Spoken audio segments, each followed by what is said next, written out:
La Bible dit qu'il viendra apprendre une église sans tache. Une église pure. Une église sans tache. Une église pure. Une église sans tache.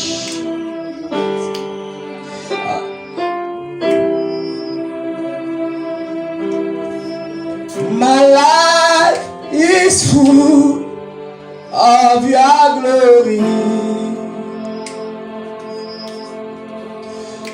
My life is full of your glory. My life is full of your glory. Oh, my life is full of your glory. Say, my life is full, Lord. My life is full of your glory. Say, my life is full, Lord. My life is full of your glory. Oh, my life is full, Lord. My life is full of your glory. This church is full, Lord. This church is full, of your glory. You are the Lord, you are the Lord. You are the Lord God Almighty. The Lord God. The Lord God Almighty.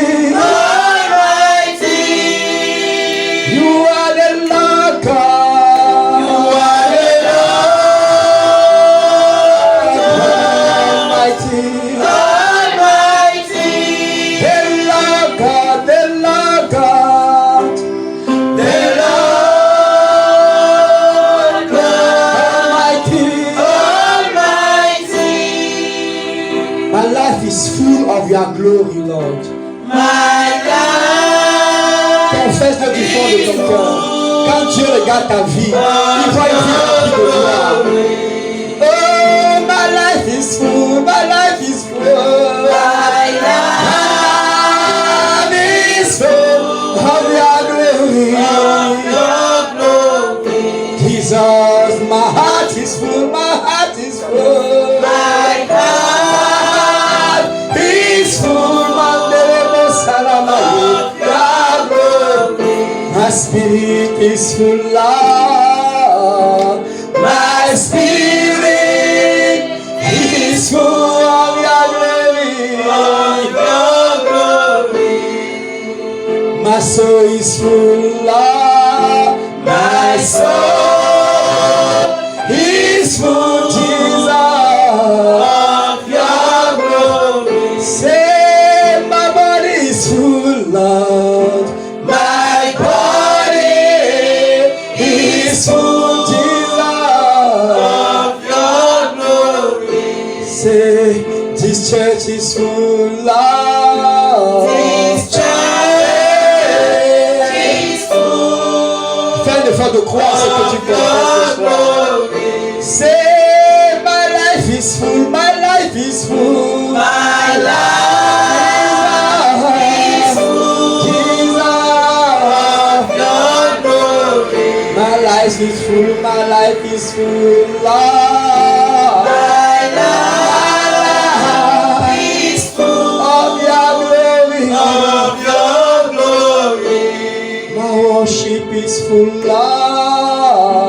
My worship is full of your glory, of your glory. Say, my worship is full, Lord. My worship is full of your glory, of your glory. Say, my heart is full, Lord. My heart Mon cœur est rempli de toi et rempli de ta gloire. Je veux que tu le confesses ce soir, que ton cœur est rempli de lui, que ton cœur est rempli de Jésus. Ton cœur est rempli de Jésus. Il a dit, tu aimeras le Seigneur, ton Dieu, de tout ton cœur, de toute ton âme, de toute ta force, de toute ta pensée. Ça veut dire que si nous ne l'aimons pas totalement et entièrement, alors nous ne l'aimons pas du tout. Il ne prendra rien du tout. Jésus ne veut pas 99,99% de toi et de moi. Il veut toutes choses. Il veut 100%. Il te veut entièrement. Il me veut entièrement. Est-ce que tu peux lui dire, Seigneur, prends-moi entièrement. Prends-moi totalement, Jésus. Je veux te donner toutes choses. Nous avons parlé hier. Peut-être que tu as observé certains aspects de ta vie qui ne sont pas en règle avec lui. C'est pour cette raison qu'il nous demande de veiller tous les jours. De veiller. La Bible dit que Satan est le prince de la puissance de l'air. Et donc chaque jour, des choses peuvent entrer dans nos cœurs. Des choses qui ne viennent pas de Dieu. C'est pour cette raison que nous devons veiller et développer cette intimité avec lui. Et développer tous les jours cette intimité avec Jésus. Et nous l'avons dit, il y a une chose qui est importante avec les moments que nous passons comme ça. C'est que chaque jour nous venons dans sa présence pour puiser de lui. Chaque jour nous venons dans sa présence pour puiser de lui. Chaque jour nous venons. À des moments où les séminaires comme ça nous aident. Pourquoi? Nous aident parce que ces séminaires nous aident à nous revoir nous-mêmes. L'une des raisons pour lesquelles le Seigneur a institué la Sainte Seine. Il a dit, lorsque vous allez faire ces choses, faites-le en mémoire de moi. Cela va vous aider à vous rappeler constamment le ciel. Cela va vous aider à vous rappeler constamment, n'est-ce pas, alors, ma mort et la résurrection. C'est l'une des raisons pour lesquelles il a institué la Sainte Seine. Parce qu'il savait que cela va nous aider à nous revoir tout le temps. Et Satan en fait tout pour enlever cette puissance dans l'église. La puissance de la Sainte Seine. La puissance de la communion. Dans certains endroits, c'est devenu une pure religion. On le fait une fois, simplement tous les 6 mois. On le fait une fois en passant, ou les jours de fête spécifiques. Le Seigneur n'a pas dit que c'était, n'est-ce pas, les jours de fête qu'on devait le faire. Il disait même que chaque fois que vous vous voyez, faites-le en mémoire de moi. Faites-le en mémoire de moi.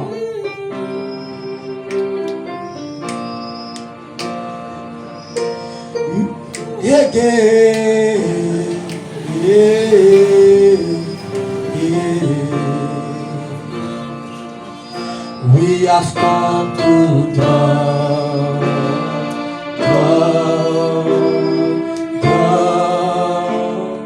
draw from you again.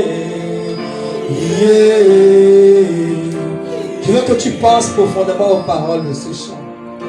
We have come to draw, Jesus, draw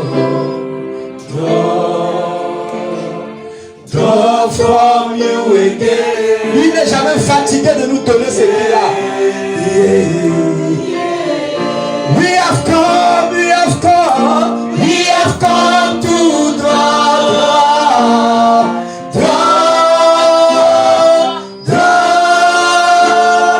draw from you again. Yeah, yeah.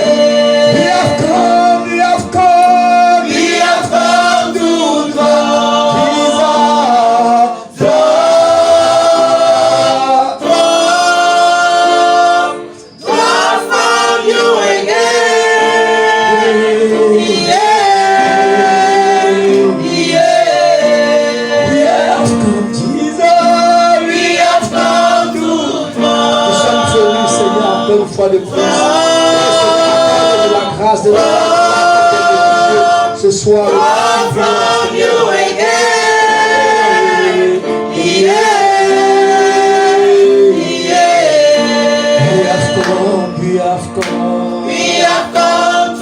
Nous sommes encore là une fois de plus, Seigneur, comme des assoiffés, comme des affamés de toi, comme des affamés de ta parole, Seigneur.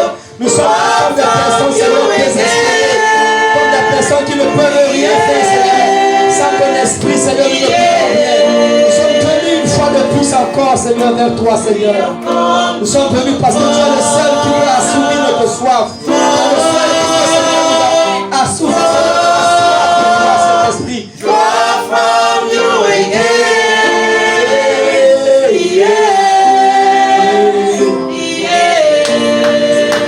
Je suis venu.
Plus de ton intimité.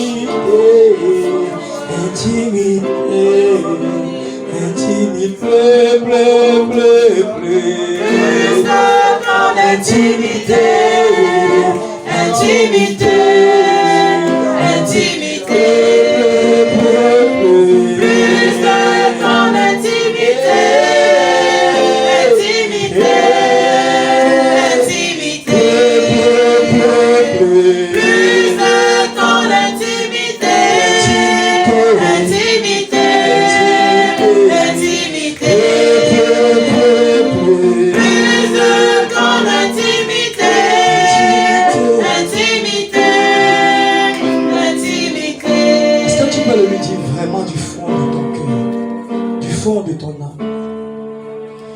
Intimité, intimité. Je désire plus de ton intimité. Intimité, intimité, plus de ton intimité. Oh, Intimité, intimité, intimité, plus. de ton Il y a une force dans cette intimité, bien-aimé. L'intimité avec Jésus, l'intimité avec le Saint-Esprit. Plus. de ton intimité. Jésus. Intimité, intimité, plus de ton intimité.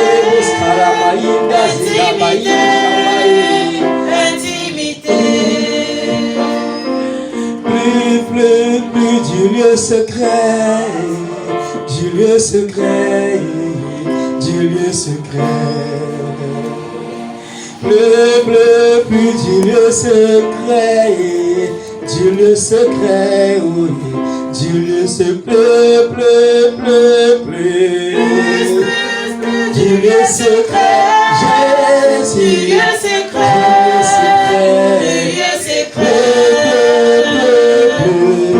Je ne sais pas si tu es en train de chanter ou tu es en train de prier ou tu es en train de soupirer après cela ce soir. Du lieu secret, Du lieu secret, Jésus. du lieu secret, du lieu secret. Du lieu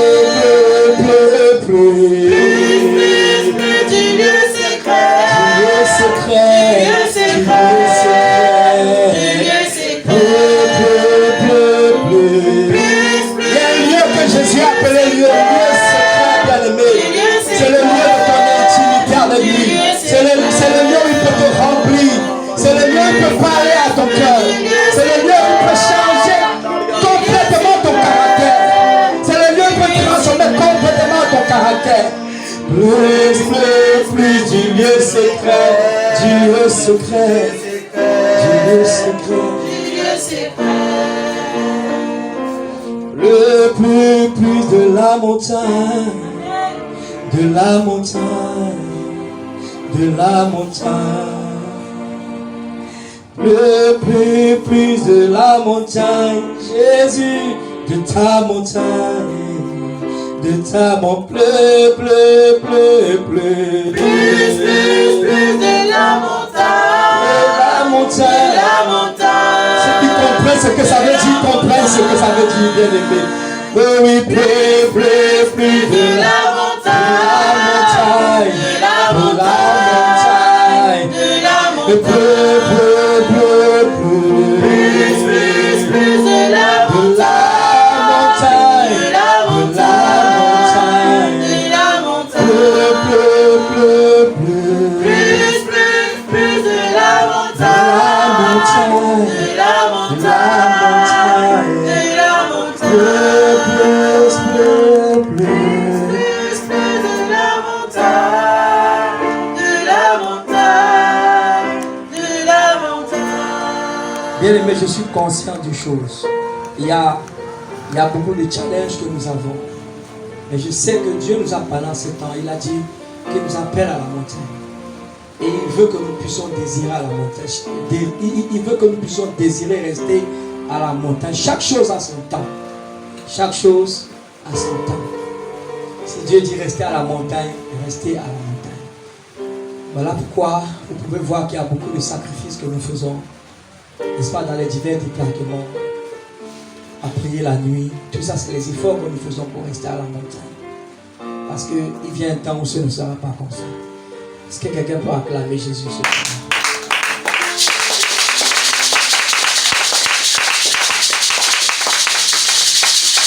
Est-ce que tu peux acclamer Jésus? Merci d'avoir acclamé pour moi. Mais là, je te demande d'acclamer Jésus.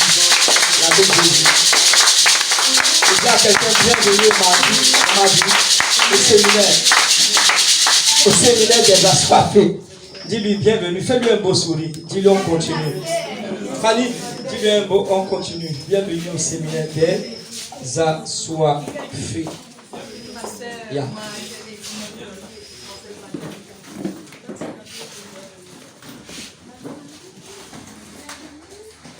Alors nous sommes en train de parler de...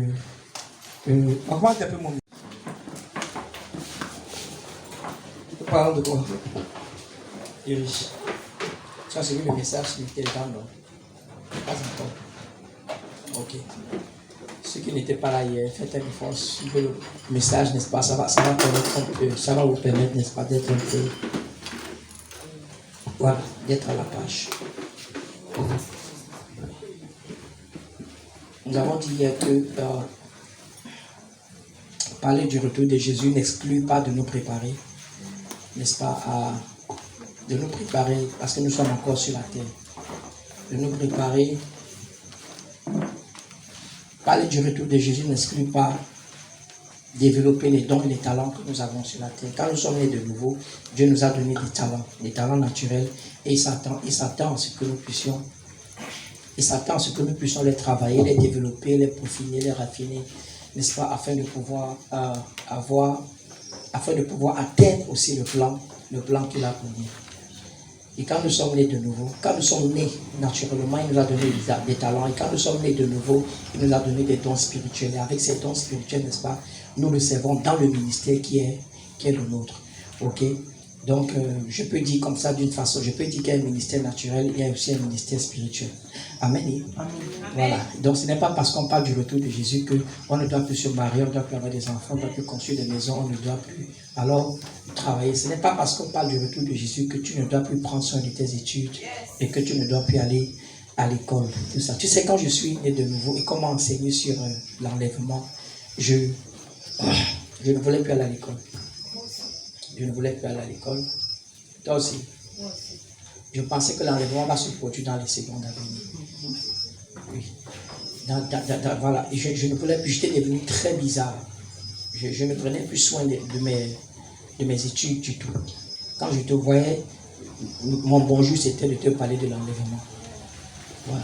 La vérité c'est que c'est une conscience que nous devons avoir, mais nous devons faire les choses de façon équilibrée avec le Saint-Esprit. Amen. Parce que nous sommes sur la terre. Ça, c'est très important. Nous avons parlé de ça hier. Ok?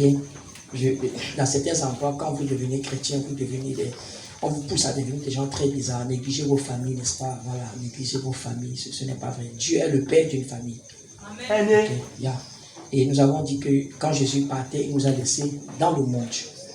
Et il a dit qu'il nous laisse dans le monde, mais que le monde ne nous appartient pas. Nous avons essayé d'expliquer hier que le monde, c'est un système. Le monde, c'est une façon de voir les choses. Le monde, c'est une façon de fonctionner.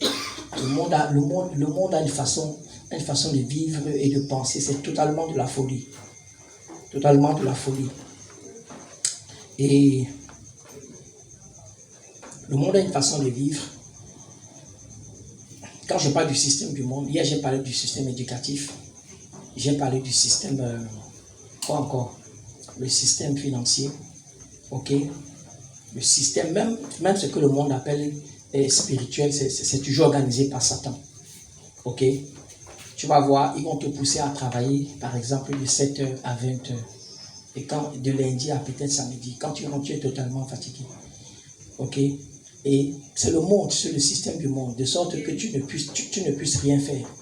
Et tu travailles dans une entreprise, ils vont te pousser à faire des prêts, un prêt que tu vas rendre il te faut 30 ans pour rendre le prêt. Ça ne va jamais t'arriver au nom de Jésus. Et quand on te voit, on dit que tu as l'argent. Tu n'as pas l'argent, tu es pleinement endetté. Je ne parle pas de toi. Amen. Ils sont pleinement endettés, tu les vois là. Ils ont des grosses maisons, des grosses voitures. On les acclame et tout ça, mais c'est des voitures endettées, c'est des maisons endettées. Ça, c'est vrai. Et tu es obligé de travailler là-bas parce que tu as fait un prêt que tu vas rendre en 25 ans. Ça s'appelle le système du monde. C'est pourquoi nous allons créer nos entreprises. Amen. Ton amen est terrible. Amen. C'est pourquoi nous devons créer nos entreprises. Amen. Créer nos écoles, créer nos banques, créer nos... Amen. Voilà.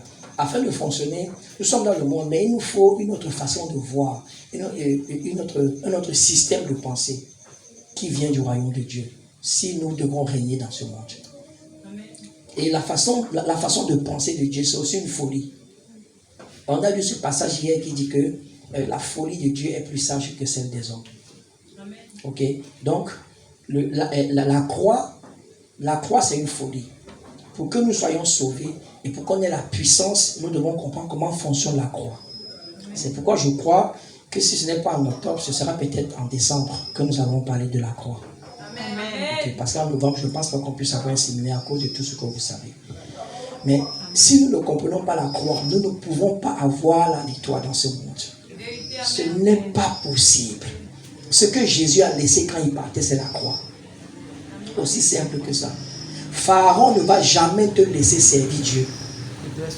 Pharaon ne va jamais, j'ai expliqué ça à certains que, voilà, à la formation qu'on faisait un peu les matins là, jamais, Pharaon ne va jamais te laisser servir Dieu. Pharaon va toujours te pousser, il va te donner beaucoup de travail. Il va te donner beaucoup de choses à faire. C'est ce qu'il a dit aux enfants d'Israël, non? Il leur a donné beaucoup de travail pour qu'ils n'aillent pas servir Dieu, non? N'est-ce pas, dans le désert? Dieu dit, laisse aller mon peuple me servir, laisse mon peuple aller me servir dans le désert. Pharaon dit jamais, tu peux leur donner beaucoup de travail et ça va les fatiguer. Évidemment, c'est ce que le monde fait. Le problème, c'est qu'on n'est pas conscient de ça. On est content. Pourquoi? Parce qu'on nous paye 2 millions à la fin du mois. Et puis on est content, on est dedans. Mais on n'arrive pas à servir Dieu. La vérité, c'est que quand tu es fatigué, tu travailles pour le monde, tu rentres à la maison, méditer 30 minutes, c'est un problème. Tu te retrouves en train de faire 6 mois, tu n'as pas lu la Bible. Ça ne t'inquiète pas. Tu es déjà mort, mais tu n'es pas au courant. Tu es mort, mais tu n'es pas au courant. Est-ce que tu comprends? Oui. Ton âme n'est pas en train de prospérer en réalité. Oh, l'apôtre Jean, il dit, je prie afin que prospère quoi? Voilà. Ton âme n'est pas en train de prospérer. C'est vrai, ton corps prospère, c'est vrai, ta vie sociale prospère. Mais ton âme, si ton âme ne prospère pas, tu es en danger. Oh, tu sais, même ne pas conscient de ça, on court après autre chose. Regarde, si tu dis aujourd'hui à certaines personnes, ce travail où on te paye 2 millions par mois, laisse ce travail-là. Mais accepte le travail où on te paye 500 000 par mois. Parce que là où on te paye 500 000 par mois, tu peux prier 2 heures par jour, méditer 1 heure. Mais là où on te paye 2 millions par mois, tu n'auras même pas 30 minutes pour toi tout seul. La plupart des gens vont te dire jamais l'argent, là, 2 millions par mois, lui ou pas lui. Tu comprends? Why?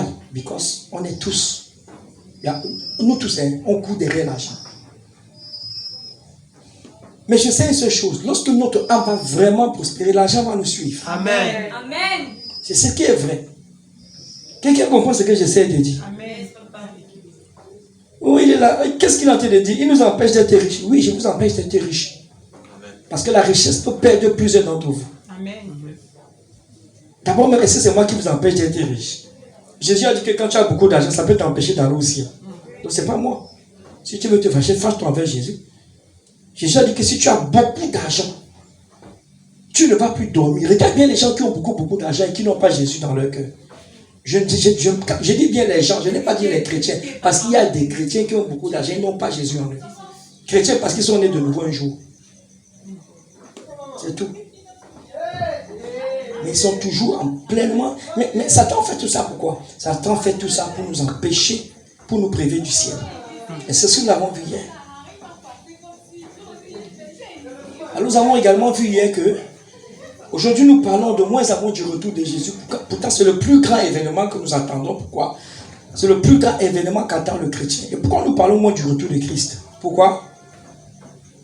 Oui. Parce que nous ne croyons pas. Parce que nous n'y croyons pas. Parce que ce que tu crois, tu vas le dire. Et nous avons dit hier que si tu crois en mariage, tu vas parler du mariage. Nous prêchons, dans la plupart de nos églises, nous prêchons que les gens vont se marier. Et c'est parce que les gens croient en ça. Je l'ai dit hier, je le répète pour que ça entre bien dans tes ménages. Ok?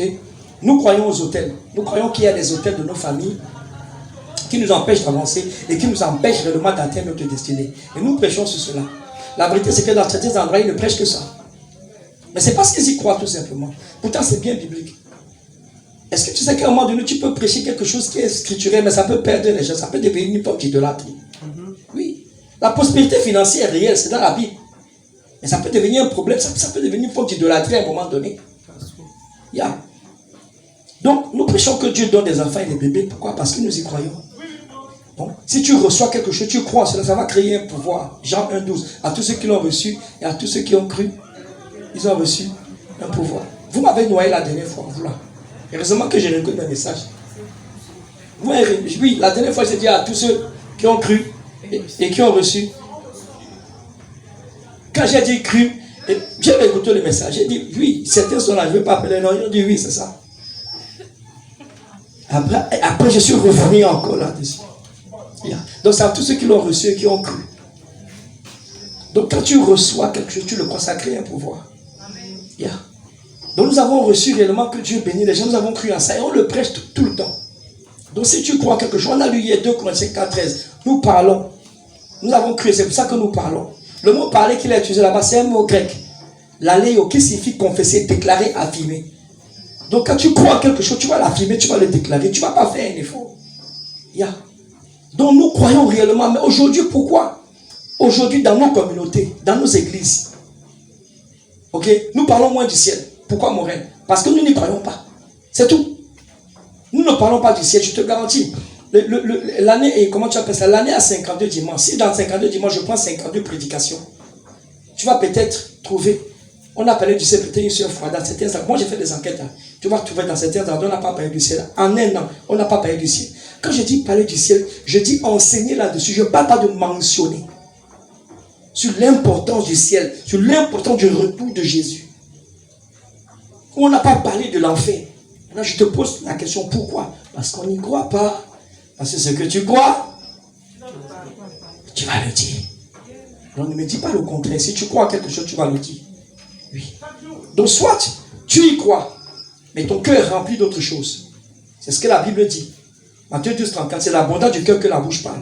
Donc nous y croyons, mais nos cœurs sont remplis des choses de la terre. Et si mon cœur est rempli des choses de la terre, je ne pourrais donc pas parler des choses du ciel. Je ne pourrais pas dire aux gens de s'affectionner aux choses du ciel si mon cœur ne s'affectionne pas aux choses du ciel. Dis Amen si tu me comprends. Amen. Yeah. Donc c'est l'une des raisons pour lesquelles aujourd'hui nous ne parlons pas du retour de Jésus. Pourtant il est là, il la rapporte.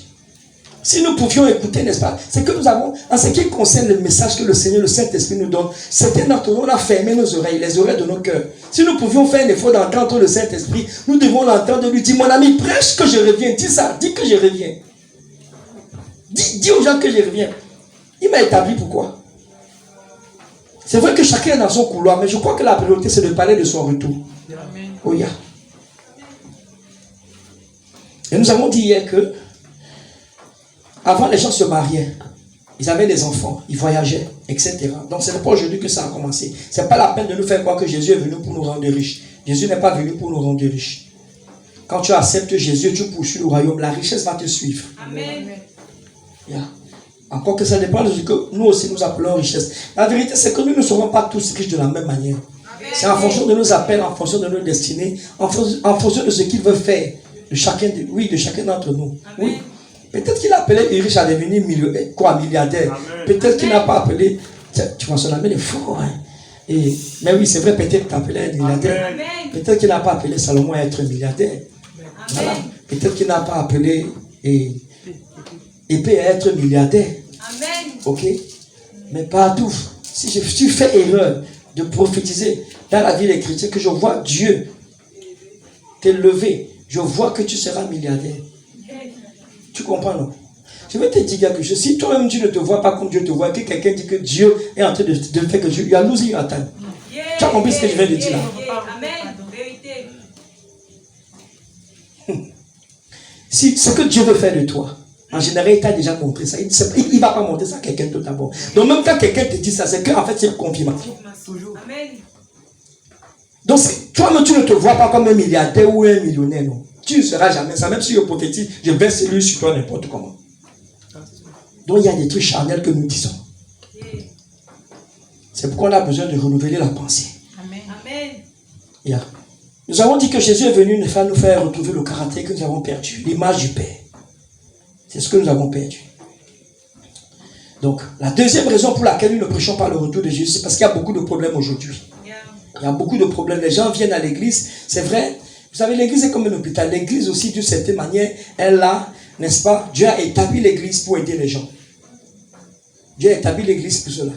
Dieu a établi l'église afin que les cœurs brisés soient restaurés, etc. Mais nous avons dit que la priorité pour laquelle l'église a été établie, c'est d'aider les gens à connaître Dieu, à connaître Jésus. Et je vous ai dit hier que mon rôle en tant que pasteur, en tant que serviteur de Dieu, c'est d'aider les gens à avoir une relation personnelle avec Jésus. Amen. Avoir une intimité avec Jésus. Amen. Donc, mon rôle n'est pas de t'aider à te marier. Amen. Du tout pas. Si tu viens aider Life and Love, il faut qu'on t'aide à te marier. La porte est grandement ouverte. Amen. Dis Amen si tu n'es pas fâché. Amen. Même si tu es fâché, dis Amen. Amen. Yeah. Mais la vérité, c'est que si tu viens aider, tu vas te marier. Amen. Dis Amen à ça aussi. Amen. Oh, là, ton Amen m'élève. Amen. J'ai dit, si tu viens aider, tu vas te marier. Amen. Et là, il y a beaucoup de gens, ce n'est pas ici, il y a beaucoup de gens qui vont à l'église. Il y a des gens qui m'ont dit ça, moi personnellement. Je vais à l'église parce que je cherche femme. Je cherche une bonne femme. Tu vois, il y a des gens, au moins, ils sont sérieux dans leur folie, dans leur truc là. Amen. Oh yes. Ce n'est pas... quand tu te rapproches de l'église, l'onction qui est dans l'église, l'onction qui est sur l'homme de Dieu va briser le joug dans ta vie. Amen. Tu comprends? C'est ce qui est vrai. Mais le rôle d'abord que Dieu nous a donné, la priorité, c'est d'annoncer l'évangile.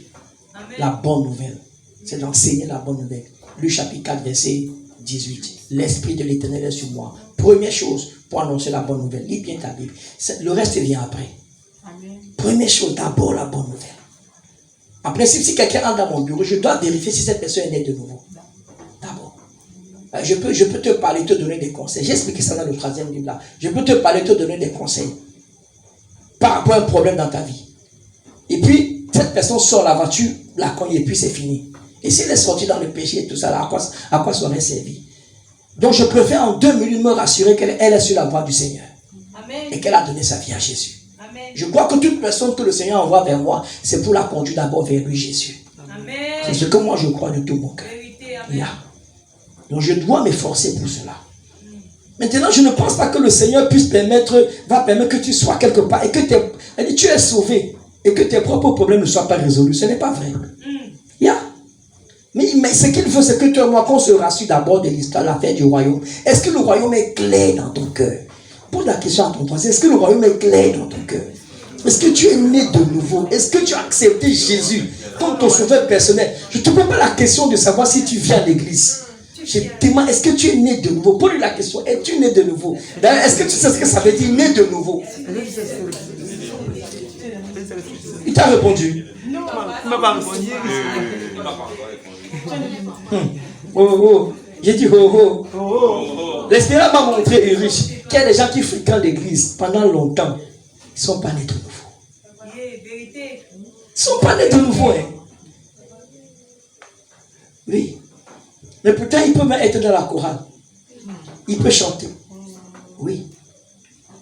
Il danse avec toi, il chante même, tu pleures même. Qu'est-ce qui s'est passé? Un jour, il est venu à l'église. Tu comprends? Il avait un problème. On a prié pour lui. Il y a eu un mouvement de l'esprit. Il avait un sérieux problème. Le problème a été résolu. Quand il y a un mouvement de l'esprit, il n'y a pas de problème. Chacun ramasse pour lui ce qui est bon. Oui, mais tu penses qu'il est né de nouveau. Mais la parole ne l'a jamais touché. C'est ce que Jésus dit à Nicodème. Jésus dit à Nicodème, avant d'entrer dans le royaume, il faut que tu naisses de nouveau. Nicodème n'a rien compris. Mais le monsieur était très humble. Il dit, est-ce que tu veux que j'entre dans le ventre de maman? Jésus dit non. Il faut que tu naisses d'eau et d'esprit. Jésus ne parlait pas du baptême. Parce que souvent, quand vous posez la question aux gens, ils disent que Jésus parlait du baptême. Le baptême ne sauve pas. Ce n'est pas parce qu'on t'a plongé que tu vas forcément partir au ciel. Ce n'est pas vrai. Amen. Le baptême, c'est l'engagement d'une bonne conscience. Mais Jésus dit, il faut que tu naisses d'eau et d'esprit. Ça dit, il faut l'eau et l'esprit. L'esprit t'attire dans le royaume, mais l'eau doit t'engendrer. C'est ce qu'il dit dans 1 Pierre 3, 23. 1 Pierre 1, 23.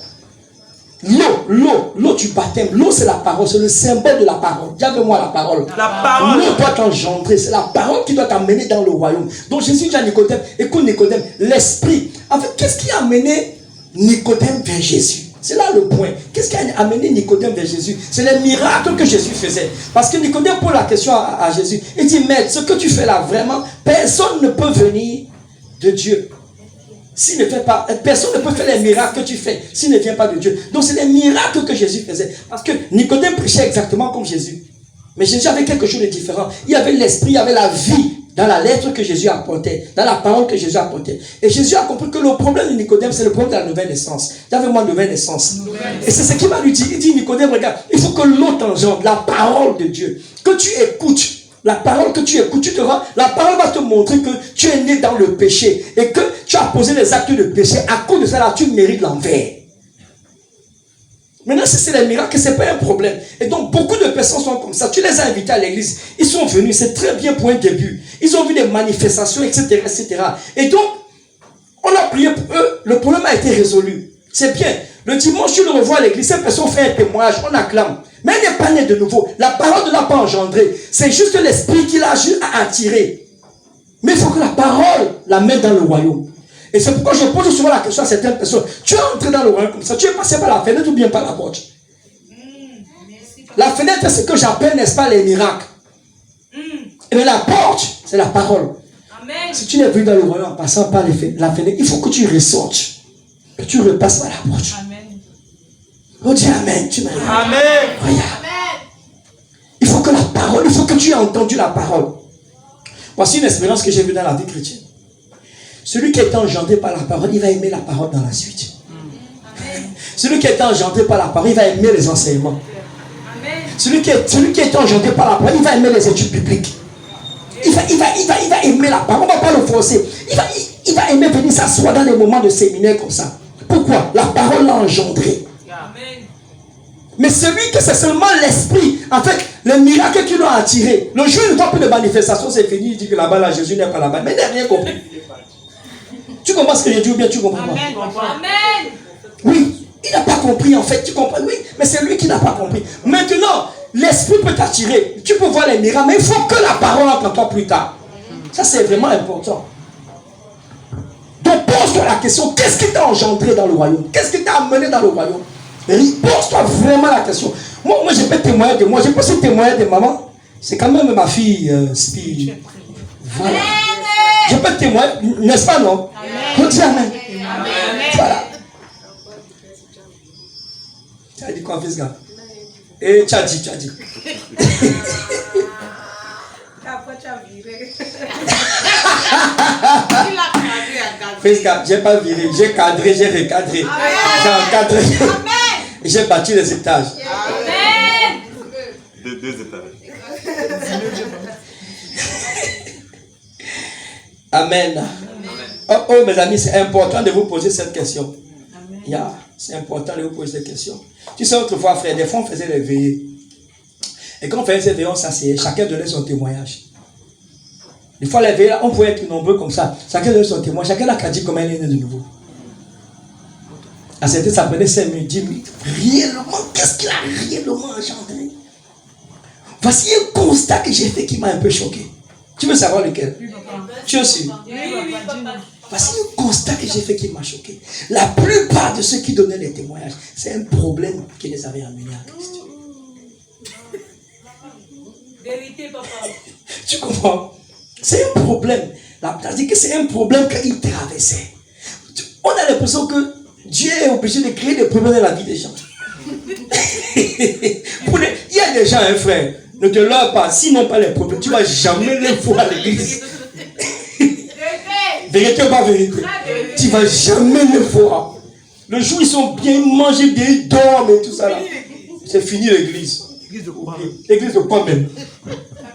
Donc des fois Dieu va faire, ils auront les problèmes jusqu'au. Après il descend un peu, après il sait encore.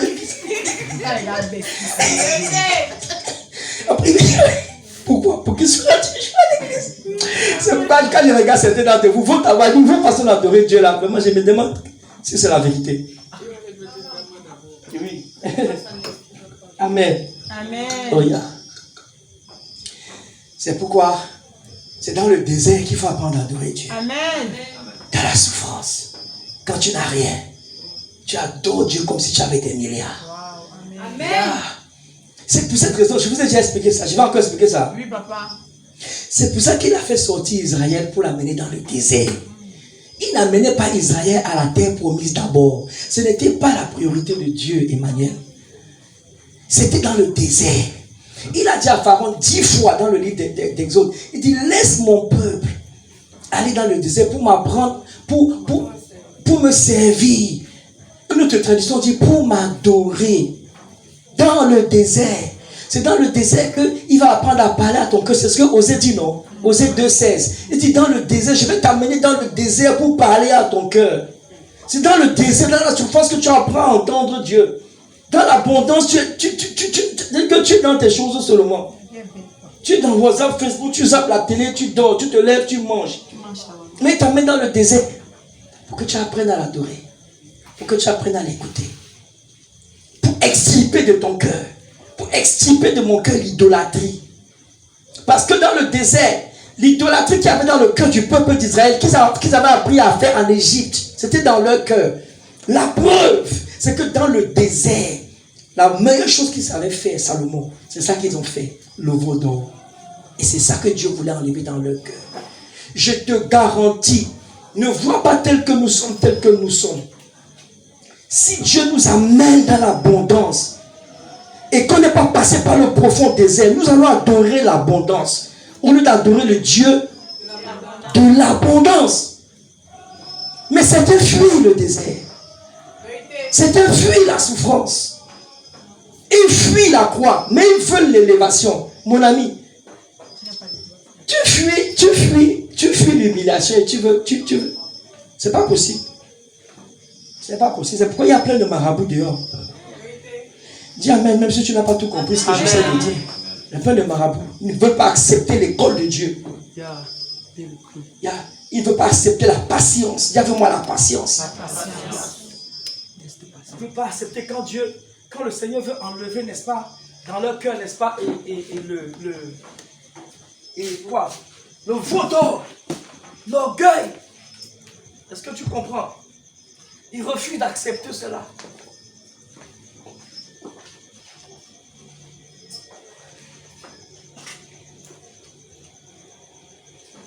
Un Pierre 3 à 10.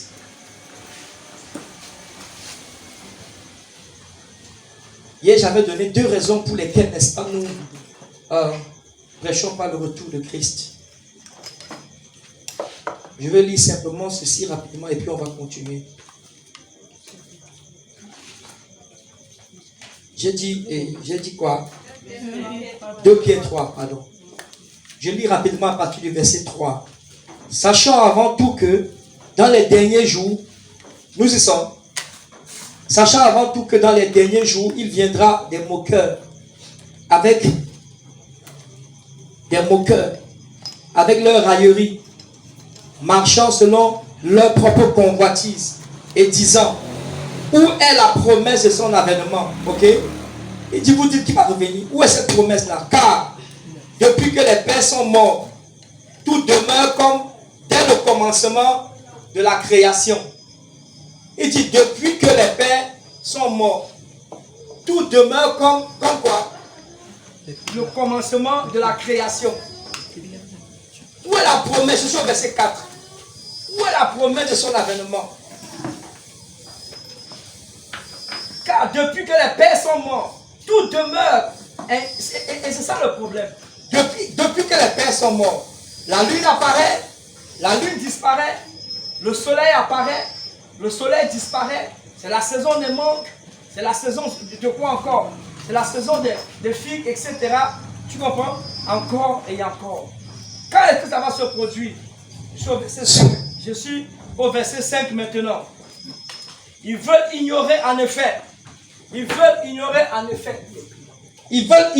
effet que des cieux existaient autrefois par la parole de Dieu. De même qu'une terre tirée de l'eau et formée au moyen de l'eau. Et que par ces choses, le monde d'alors périt, submergé par l'eau. Il parle du temps de Noé. Ok? Bien. Alors je suis au verset 8. Maintenant je viens au verset 8. Mais il est une chose, bien aimé, que vous ne devez pas ignorer. Écoute bien ça. C'est que devant le Seigneur, un jour est comme 1000 ans. Et 1000 ans sont comme un jour. Le Seigneur ne tarde pas. Dis vraiment, ne tarde pas. Dans l'accomplissement de la promesse. Yes. Comme quelques-uns le croient. Parce qu'il y en a qui croient ça, vous savez. Mais ils usent de patience. Dis vraiment patience. Envers tous, ne voulant pas qu'aucun ne périsse, Mais voulant que tous arrivent à la quoi? À la repentance. À la repentance. Ils n'usent pas. Dieu, il est patient. Et il attend que plusieurs se repentent. Et il attend que plusieurs se repentent. Mais beaucoup disent, mais attends, vous dites quoi? Tu sais, Jésus va revenir, une chose est certaine. Amen. Jésus va revenir, ça c'est clair. Quel que soit ce que l'on va dire, Jésus va revenir. Il va revenir un jour ordinaire comme celui-ci. Est-ce qu'on se comprend? Amen.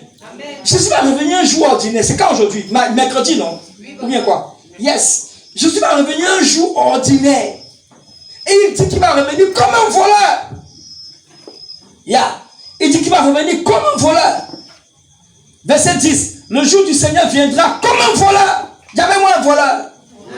En ce jour, les cieux passeront avec fracas. Les éléments embrasés se dissoudront.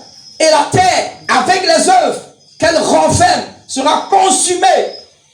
2 Pierre 3, 10. Jésus, le voleur te surprend. Il ne te prévient pas. Il te surprend. Jésus va nous surprendre. Mais le chrétien ne sera pas surpris. Yes. Je veux dire, celui qui marche à la voix du Seigneur ne sera pas surpris. Amen. On ne sera pas surpris. C'est pour ça qu'on prêche tel qu'on est en train de prêcher. Amen. Pour qu'on se prépare. Amen. Yeah. Est-ce que vous savez que le Seigneur Jésus va revenir? Yeah. Amen. Oh, yeah. On sera plus ici. Il va revenir. Frisca, il va revenir, frère. Yeah. Il va revenir. Et puis, on sera parti dans la gloire. Dis avec moi dans la gloire. C'est pourquoi c'est la dernière heure. La dernière heure. J'en parlerai un peu demain, je crois, la dernière heure. Tu vas entendre un peu de la dernière heure, non? Oui, papa. Voilà, un petit bout de la dernière heure, n'est-ce pas? Oh, yeah. Nous sommes dans la dernière heure. Oh, yes. Jésus va revenir comme un voleur. Jésus n'est pas un voleur. Mais lui-même, il a dit, parce que le voleur te surprend. Il te surprend avec beaucoup de choses. Tu ne sais ni si le voleur te dit, je viens à 3h, 2h50, tu vas l'attendre avec un gourdin derrière la porte pour l'accueillir. Oui ou pas oui? Oui. Donc préparons-nous, bien-aimés, comme nous l'avons dit hier. Ensuite, nous avons dit hier qu'une chose que, donc, Satan attaque dans nos vies pour nous empêcher de voir le Seigneur. C'était quoi? Notre vie de sanctification. Satan va attaquer, il attaque notre vie de sanctification. Là. Quand Satan te regarde comme ça, de tous tes membres, il y a un membre là, Satan, il est contre ça, grave, dangereux même. Là, tu le poursuis tout à l'heure. C'est pourquoi on a dit des zippés, n'est-ce pas, non, épée? Des zippés. Zippé, papa. Alors. Il dit zipper, belle la tête, pourquoi on ne l'appelle pas, pour que le monde comment on va zipper. Je vais t'appeler un autre jour. Amen. Je vais te donner un ordre un autre jour. Ce sera un ordre, tu seras obligé d'obéir. Amen. Satan, de tous tes membres, il y a un membre, il est contre ça. Dangereusement méchant. C'est pourquoi il faut zipper. Amen. Vous les hommes là, non. Satan est contre la vie de sanctification des chrétiens, des enfants de Dieu. Vérité. Tu comprends, non? Il n'a rien à faire avec les païens. Il n'a rien à faire avec ça. Satan sait. Il y a un homme de Dieu qui a prêché une fois, j'étais vraiment surpris. Il a dit qu'une âme puissante dans le combat, c'est un homme de Dieu, vraiment, sa prédication ça m'a fait du bien. Il a dit, il a une très grande église. Vraiment, il a l'une des plus grandes églises en Afrique et même dans le monde. Il est en train de prêcher sur les armes spirituelles du chrétien. Et c'est une des armes, la première arme du chrétien. Le matin, là, c'est qui parle de la prière, le jeûne, quoi. Il a dit que c'est la sainteté. Le simple fait de marcher dans la sainteté fait des portes à Satan. On dit Amen. Amen. Amen. Le simple fait de marcher dans la sanctification fait des portes à Lucifer. Parce qu'il est impur à la base. Oui. Dès qu'il y a cette porte et qu'il se rend compte qu'il y a l'impudicité. Quand je parle de l'impudicité, c'est les rapports sexuels avant le mariage. Amen. Amen. J'ai entendu un seul Amen. Amen. L'atmosphère est toujours bizarre quand vous parlez de ça. Et tu te poses la question, pourquoi? Pourtant, c'est une bonne chose. Il y a quelqu'un, c'est une bonne chose. C'est pas un nouvel enseignement. Hein. C'est quelque chose, je ne sais pas pourquoi, ça paraît toujours bizarre. Et tu as l'air d'être une personne un peu différente. Comme si Comme si c'est différent. Pourtant, c'est dans les Écritures. Amen. Amen. La Bible dit que sans la sanctification, nul ne verra le Seigneur. La Bible dit que chacun, n'est-ce pas, apprenne à garder son corps dans la sainteté, dans ce que tes yeux voient, ce que tes oreilles entendent, ce que ta bouche déclare. Apprenons à mettre ces choses à part. Amen. Okay? Et nous avons dit que la sanctification, c'est toute une doctrine. Ça nous aide bien aimer. Donc, si ce gars-là vient à ta vie, mon ami, tu lui dis, tu attends le mariage. Si c'est oh, dis Amen. Si cette fille-là vient à ta vie, tu lui dis, ma fille, tu attends le mariage. Amen. Ok. Maintenant, là, on fait geler, tu fais geler ta chose, là, il fait geler ma chose. Amen. Je n'ai pas entendu ton amen. Ta chose là, tu fais geler ça 6 mois, 1 an, 2 ans, à la limite. Et puis après, on peut se manger tout le temps, c'est pas un problème. Et c'est quand je vais passer la bague, si ton doigt. Et puis on peut se manger le matin, à midi, le soir, partout. À la douche, en bas du lit, partout. Sur le toit, partout. Oui ou pas lui? Oui, papa. Amen. Amen. Je suis sérieux, vous savez ça, non? Donc, faites des efforts parce que dès que ce truc-là, Satan attaque ça, c'est fini. Vous perdez une force. Vérité, papa. Vérité. Vous perdez une force. Je vous assure, il y en a qui ne s'en remettent jamais. Il y en a qui parviennent à se remettre. Je prie que c'est ça qui arrive, que tu t'y remettes. Amen. Yeah. Et tu vas te remettre au nom de Jésus. Amen. Mais la vérité, c'est que Satan, c'est que c'est une force. Ça dit que c'est une force, c'est la source d'une force. Vous savez, il y a ce qu'on appelle la force et la source d'une force. C'est une force, mais c'est aussi une source. La source d'une force. Ça te donne, je ne sais pas, une énergie, une force. Amen. Vérité, papa. Tu comprends? C'est vrai que Dieu nous aide, nous accorde sa grâce. Mais si nous savons que nous, on doit s'abstenir, si nous savons, faisons des efforts. Dis avec moi des efforts. Des efforts. Faisons des efforts. Donc aide ton frère, aide aussi également ta soeur. Dans ce domaine. Tu comprends, non? Voilà. Donc n'aide pas ton frère à manger avant le carrefour, n'aide pas ta soeur à manger avant le carrefour. Et rappelez-vous, nous avons dit hier, que si jamais ça t'est déjà arrivé, tu es totalement... Tu es totalement vierge. Que tu sois un homme, que tu sois une femme, même si tu t'es donné à gauche, à droite, devant, derrière, dans tous les sens. Aujourd'hui, en bas, en haut. Aujourd'hui, tu es. Dis avec moi, vierge. V-I-E-R-G-E, vierge. Le sang de Jésus t'a purifié. Amen. C'est ce qui est vrai. Et ne me demande pas comment, c'est un mystère. Quand tu viens à Christ, il te lave. Quand tu viens à Christ, il te lave spirituellement, il te lave. Tu vois, non? Les gars du quartier peuvent te voir et dire que toi, tu veux nous montrer quoi ici? On te connaît ici, non? On te passait là-bas, tu dis, mon ami, c'était l'ancienne personne, ce n'est plus moi. Ce n'est plus moi, c'était l'ancienne cantine. Maintenant, c'est la nouvelle cantine. Tu comprends ce que je dis ou pas? Yes, papa. Ne laisse pas quelqu'un évaluer ton, je sais pas, la nouvelle personne que tu es devenue. Tu es une nouvelle création. Un point, c'est tout. Amen. Une nouvelle personne en Christ. Amen. On s'en fout. Le passé est passé. Pendant longtemps, l'apôtre Paul a regretté les actes qu'il a posés. Jusqu'au moment où il a compris qu'elle a été libérée de l'esprit de la culpabilité. Il dit, maintenant, je ne regarde plus en arrière, je regarde devant. Amen. Je regarde devant. Donc, faisons des efforts, bien-aimés. Faisons des efforts. Ensuite, et une chose également que nous allons voir rapidement, Luc 21, 34 à 35, que l'ennemi fait dans nos vies pour nous empêcher d'être focalisés sur le ciel. Luc 21. Quelqu'un a vu ça à partir du verset 34? Oui, lui, c'est qui a vu ça?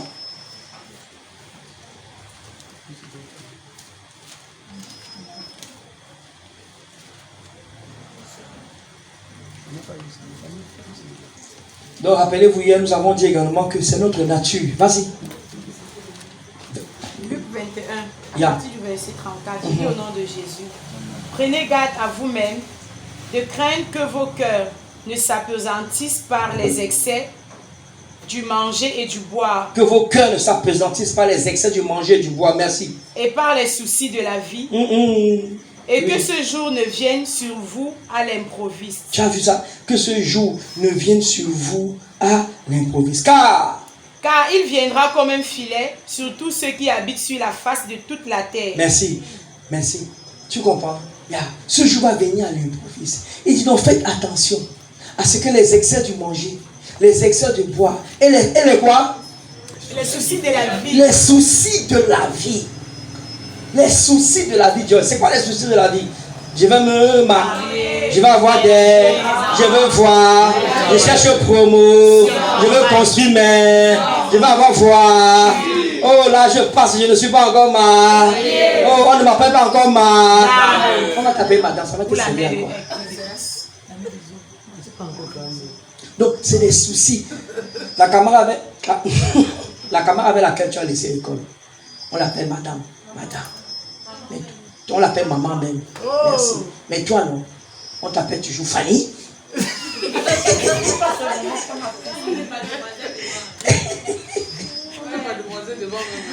Tu comprends, non?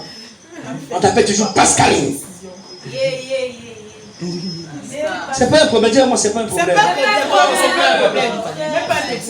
Ça ne doit pas être un problème. Mais je vous assure, j'ai entendu parler de certaines personnes, de certaines soeurs, de certaines mamans. Elles prient, elles jeûnent. Elles prient, elles jeûnent. Elles veillent pour se marier. C'est un problème, frère. Elles prient, elles jeûnent, elles veillent. Elles font des veilles, elles pleurent pour se marier. Oui, Seigneur, nous ne sommes pas mariés. Nous ne sommes pas. Mon ami, tu dois veiller. Tu fais ça, c'est le genre de veille que tu fais une fois en passant. Amen. Le reste de fois, tu veilles pour chercher le Seigneur. Amen. Tu veilles pour le ministère qu'il t'a donné. Amen. Tu veilles pour prier pour les autres. Amen. Mets-toi à prier pour les autres et tu verras si tes besoins ne seront pas pourvus. Vérité, amen, papa. Mets-toi, plie tes genoux, fléchis tes genoux et intercède pour ton pasteur ou ton père spirituel ou un frère ou une soeur ou pour l'œuvre de Dieu. Et regarde si tes propres besoins ne vont pas pouvoir cela. Amen. Vérité. Sois focalisé sur les autres. Il dit quoi? Les soucis, écoute-moi. Regarde, les soucis de la vie là, c'est quoi? Tu es à l'école, non? Tu cherches l'argent pour la scolarité. Maintenant, Dieu te donne l'argent pour la scolarité. J'en ai parlé une fois. Tu es, disons, peut-être à l'université. Et puis, tu réussis, tu as la licence, tu es ingénieur, tu es docteur, etc., etc. Et puis, quand tu finis, maintenant, il faut que tu trouves le travail. Quand tu viens trouver le travail maintenant, tu dois faire quoi? Tu dois construire une maison. Quand tu dit que tu dois chercher l'argent. Quelqu'un veut te voir, tu vas lui dire, tu sais, maintenant, j'ai cherché l'argent pour construire la maison. Tu n'arrives plus à faire du bien, tu n'arrives plus à investir parce que dit que toi, ton argent, c'est pour construire une maison.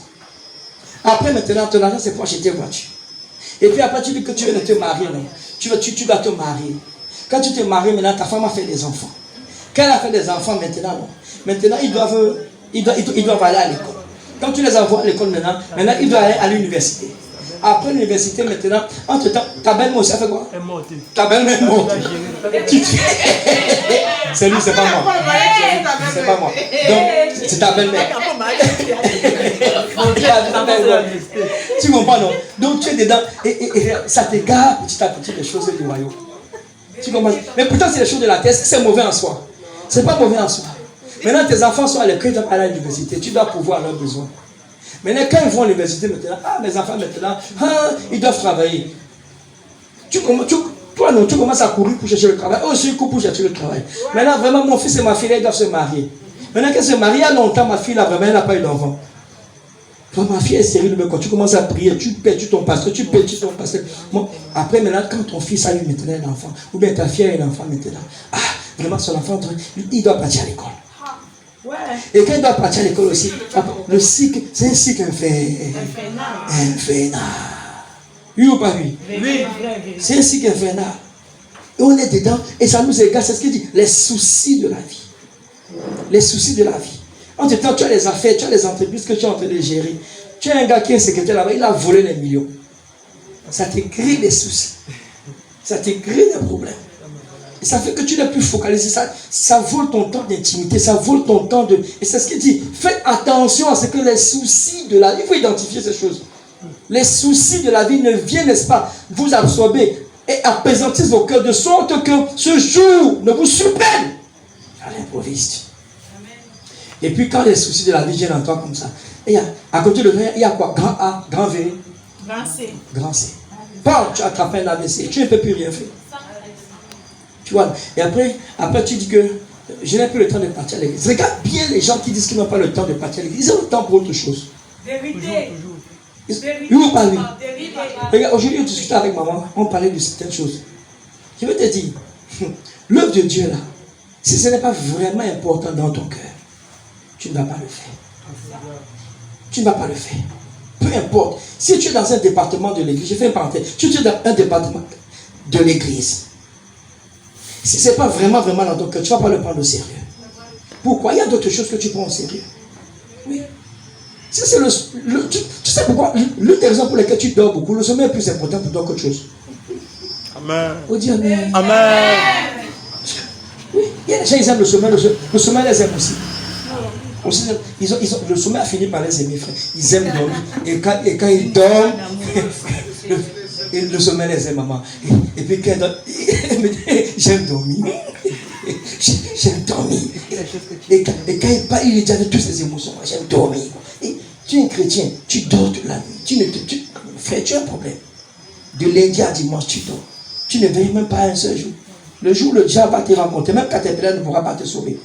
Je ne parle pas de toi. Amen.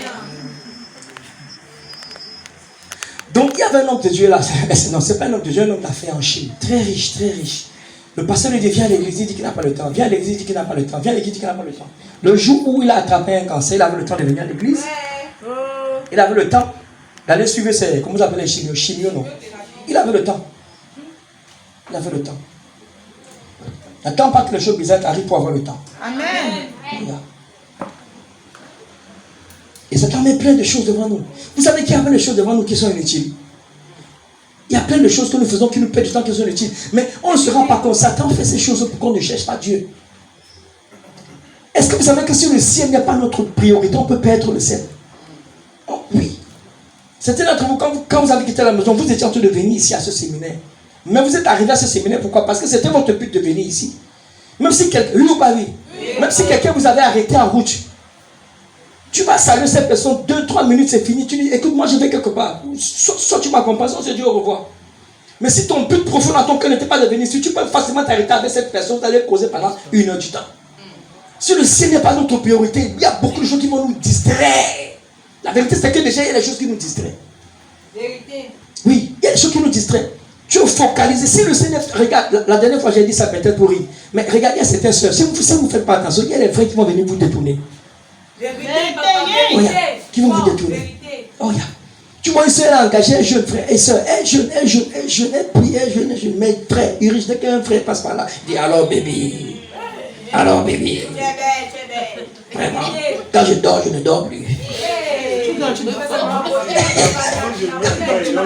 Vraiment. Si tes yeux ne sont pas ouverts, le Jésus que tu criais, Jésus, Jésus, tu vas pas. Jésus, Jésus. Et oui. C'est les frères aussi, mais souvent c'est plus les soeurs. Elle va oublier tous les jeûnes et les prières, les trucs qu'elle faisait, elle va tout oublier ça. C'est beaucoup. Je ne sais pas pourquoi c'est comme ça, mais tu vois, c'est des choses qu'on a vues plusieurs fois.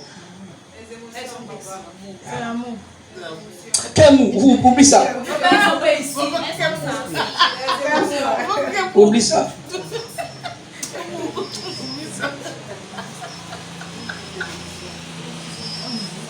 C'est pourquoi il faut focaliser. Dis avec moi focaliser. Focaliser. Regarde, sur le royaume, focaliser. Je t'assure, focaliser. Rien ne va nous détourner du ciel. Amen. Aucun problème, aucun problème, aucun souci, aucun péché, aucune œuvre de la chair.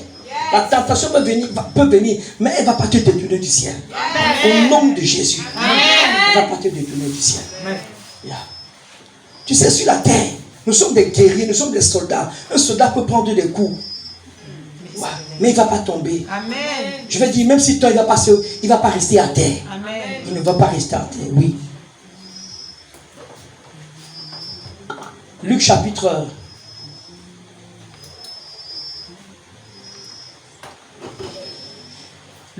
13.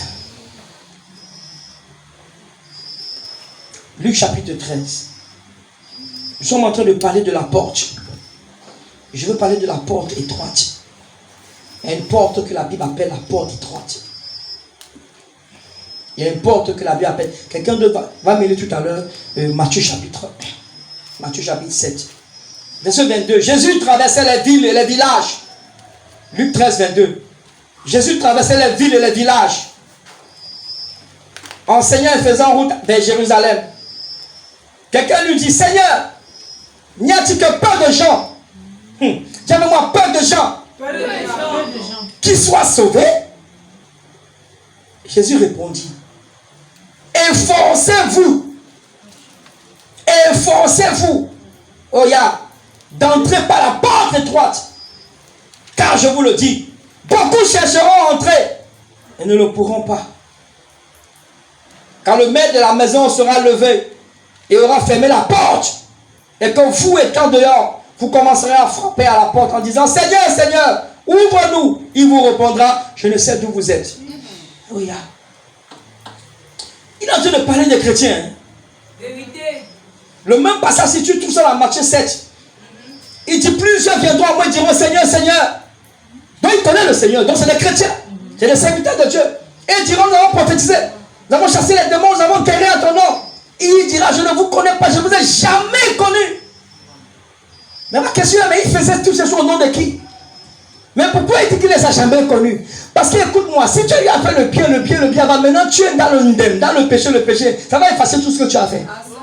C'est pourquoi il dit jamais connu.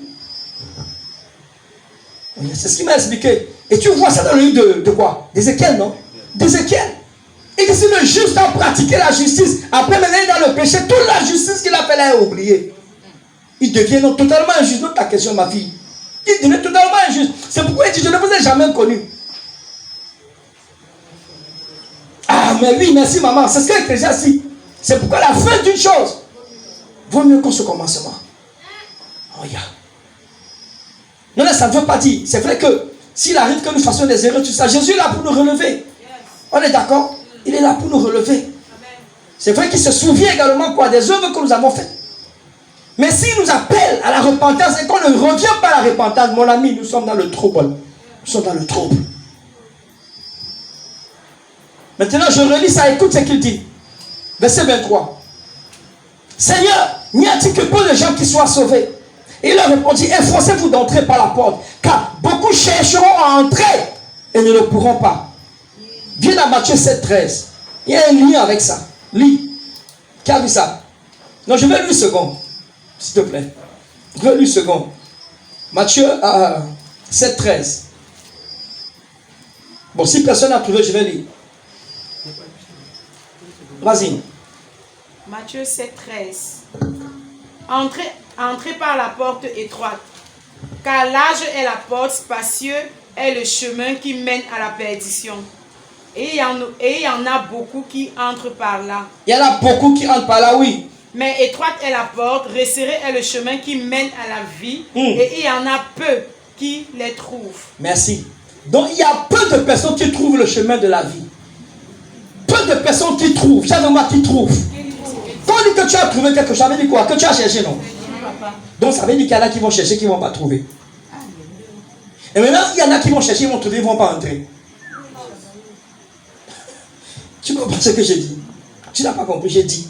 Il dit que efforcez-vous d'entrer par la porte étroite, car beaucoup chercheront à entrer et ils ne pourront pas. Ils ont trouvé la porte, donc il suffit d'entrer, mais ils ne pourront pas entrer. La question est pourquoi ils ne peuvent pas entrer? Mais peut-être ils ont trouvé la porte. Matthieu 7 dit que plusieurs chercheront, vont faire quoi? Vont trouver. Peu sont ceux qui trouvent la porte. Peu de personnes trouvent la porte. Peu de personnes trouvent la porte. Maintenant, ceux qui ont trouvé la porte d'épée, ils vont chercher à entrer et ils ne pourront pas entrer. Maintenant, la question est celle-ci. Pourquoi ils n'arrivent pas à entrer? C'était pour entrer. Mais il y en a qui ne pourront pas. Pourquoi? Parce que plusieurs d'entre nous, nos cœurs sont remplis des choses du monde. Dieu n'est pas total. C'est pourquoi je comprends un peu plus ce passage. Il dit, tu aimeras le Seigneur ton Dieu de tout ton cœur, de toute ta pensée, de toute ta force, de toute ton âme. Dieu ne cherche pas 99,99% de toi. Dieu cherche 100%, totalement ton esprit, ton âme et ton corps. Ton tout, ton énergie, tes talents, ton argent, tes dons, tout. Il faut que tu lui donnes tout. Certaines personnes sont venues à Jésus. They are joking. Elles pensent qu'elles ne peuvent pas abandonner certaines amitiés. Ces amitiés-là vont constituer des choses qui vont leur fermer des portes. Tu comprends ce que j'essaie de dire là? Ce n'est pas possible que tu viennes à Jésus et que tu ne coupes pas certaines choses. Ce n'est pas possible que tu viennes à Jésus et que tu n'acceptes pas d'abandonner certaines habitudes. Ce n'est pas possible. Tout ce que tu trouves que c'est difficile pour toi de laisser là, regarde, ces choses-là, soit c'est la porte et toi pour toi, soit c'est une porte spacieuse. Il y a des choses, quand tu vois que c'est difficile pour toi, ça veut dire que c'est ça qui est beau. Tiens, mais si tu me comprends. Amen. Quelqu'un comprend mon langage ou pas? Yes, papa. Oh, il y a des gens avec qui tu y es. Ces gens vont te perdre. Et tu sais que ces gens te poussent. En fait, te regressent. Ne t'aident pas à avancer. Ne t'aide pas à devenir une personne meilleure. Ne t'aide pas à être une bonne personne selon la perspective du royaume. Mon ami, tu fais quoi? Tu coupes. J'avais moi, tu coupes. Tout ce qui ne m'arrange pas me dérange. Tu arraches l'œil.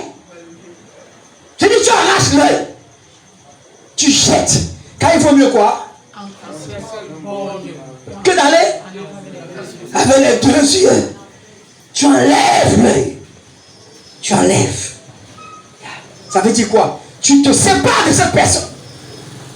Tu coupes la main. C'est écrit. Et Jésus, il faut te fâcher avec lui. Il ne faut pas te fâcher contre moi. C'est écrit. Jésus a dit, tu coupes la main. Ça va te faire mal. Tu vas partir. Tu vas dire, mais mon ami, c'est bon. Là où tu m'as entraîné là maintenant, je ne peux plus partir. Peu importe l'argent que tu me donnes. Ça suffit maintenant. J'ai dit, ça fait quoi? Ça suffit maintenant. Amen. C'est bon. Oui, je t'ai aimé pour un temps. Maintenant, je m'en vais en pleurant. Je vais aussi être mon ami. Si tu veux, tu restes. Amen. Il vaut mieux rentrer au ciel en pleurant que d'aller en enfer en joie et souffrir plus tard. Tu vas en enfer avec action de grâce. Oh, yeah. Je vous ai dit une fois que l'enfer n'est pas un endroit où on va pour faire une expérience. Quand tu vas en enfer, c'est fini. J'ai écrit ça dans le 3e livre que tu vas acheter et tu vas lire. Amen.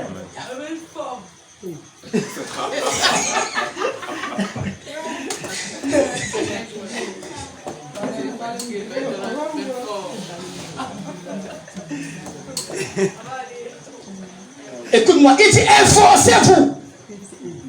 Agonie, dis avec moi agonie. Agonie. Zamaï. Agonie, zamaï. C'est le grec efforcez-vous. C'est un mot qui signifie agoniser. Ça veut dire tu souffres, mais tu coupes. Oh yeah. Tu souffres, mais tu coupes. Bien sûr, la grâce est là pour nous aider. Amen. Toujours, tu sais, on ne mérite pas le ciel. C'est la grâce qui nous a tous sauvés. Parce que j'entends certaines voix.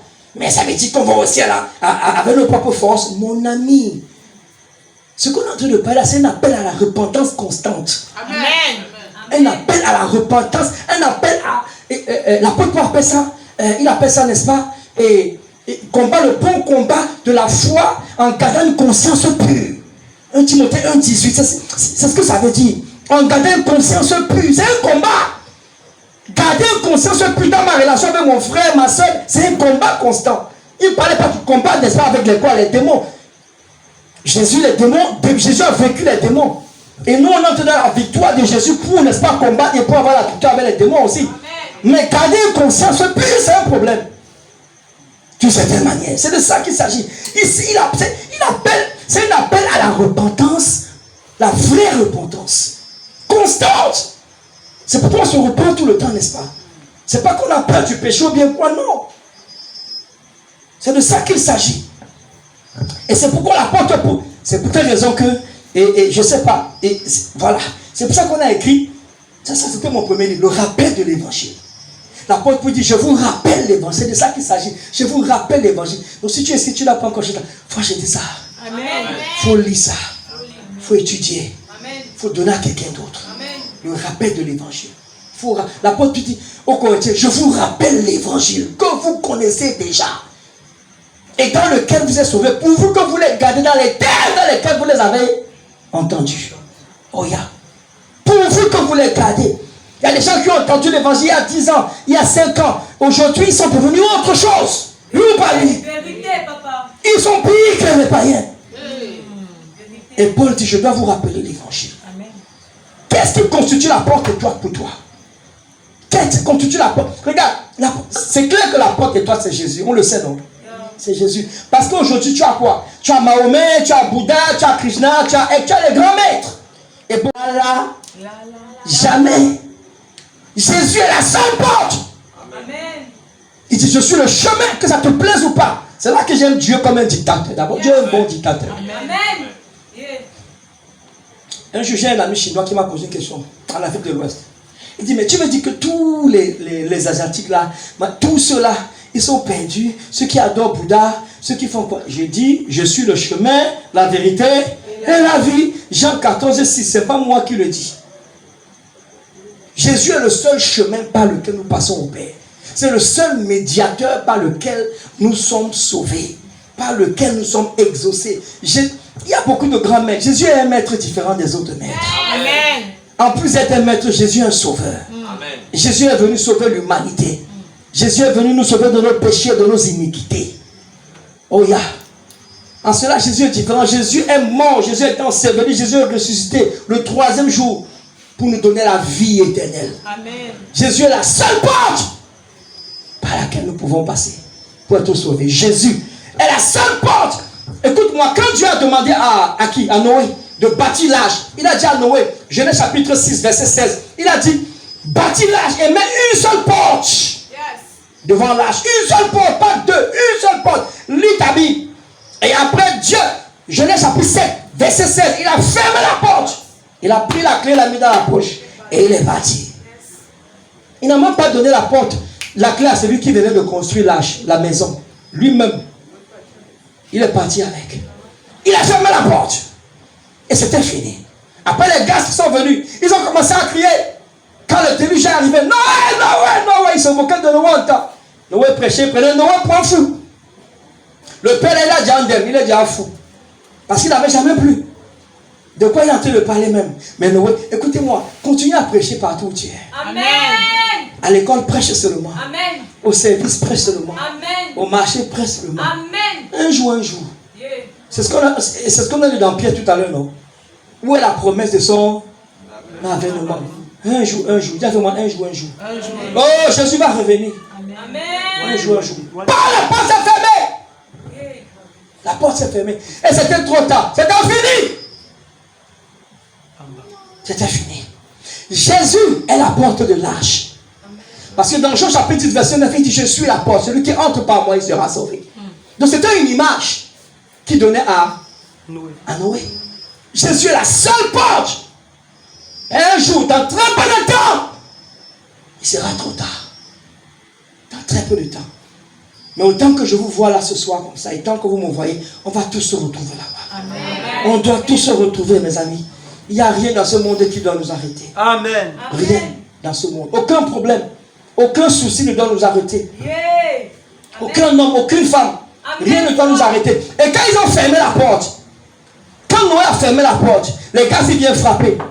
Noé, s'il te plaît, aie pitié de nous. Noé, aie pitié de nous. Noé, ouvre-nous la porte. Noé, oh Noé, nos enfants. Il y avait les femmes qui venaient d'accoucher. Oh Noé, s'il te plaît, je viens d'avoir. Noé avait une cousine. Oh, s'il te plaît, Noé, rappelle-toi, tu venais manger semence de moi. Oh Noé, Noé, tu es trop mauvais. Noé, ouvre la porte. Noé,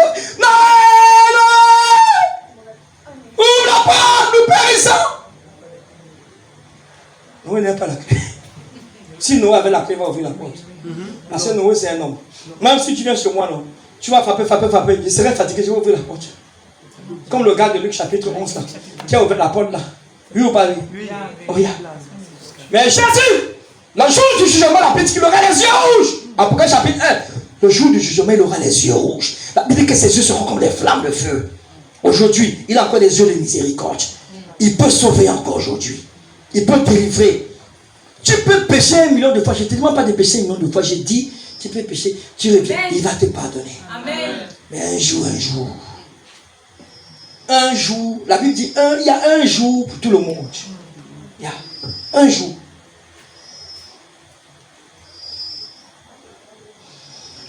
Donc je vais finir en disant ceci ce soir, bien aimé. L'appel à la repentance, c'est un appel à veiller sur nous.